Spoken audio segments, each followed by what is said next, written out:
Hop, bularingizni sal qimmatroq hisoblab beraman. Endi buni toshi bo'lganiga, lom bo'lganiga men sizga 850 dan qilib berdim, toshiga ayirib, 14 million 200 botdi bularingiz. Nima 15 million kerak yoki mashina o'zini 15 million qilib bermaysizmi? Shunda siz aytmoqchiman, 15 million qilib bersangiz buni sotmayman bilan do'stlar, to'g'rimi? Ha, bularni o'zim bilan olib ketaverardim. Qarang, bundoq qilaylik, ichida yengil mana shu uzugingiz menimcha botdi, aka. Hop, men bilaringiz komplekt ekanda. Buni qilib bera olmayman, 14 million 200 oxirgi narxni o'zi qimmat hisoblab berdim.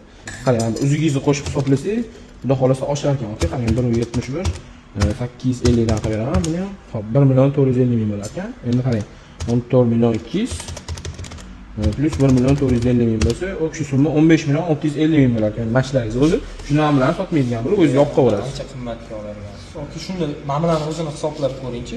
Ha, bularni ham hisoblab ko'rdi. Osti to'g'ri. Bunda qarang, 15 million bo'ladimi? Buni hamma turadi. bo'lib hisoblab. Bularni shu ko'rdim, aka, izda hammasi yaxshi ekan. Bularni 880 dan qilib beraman. Hop, men buningiz 15 million 650 ming bo'ldi. 29.2 880 mingdan.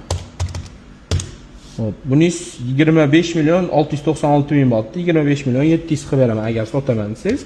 Qarang, 25 million 700, o'sha summa aytaymi?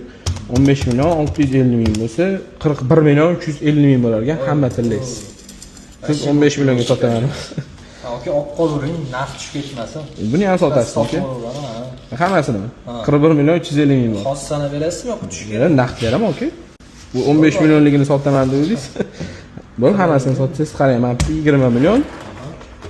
Hop, men ham 20 million 40 million botdi.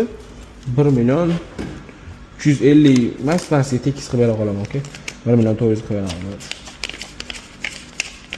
Mana bu yerda 1 million 400, aka. Bemalol sanaverasiz. Barakasini bersin. Sog' bo'ling, aka. Charchamang, xo'p. Agar sizlarga ham o'sha qilib bo'ladigan bo'lsa, qimmatroq narxlarda aldamasdan sotmoqchi bo'lsanglar, bemalol pastdagi nomerga aloqaga chiqsanglar bo'ladi.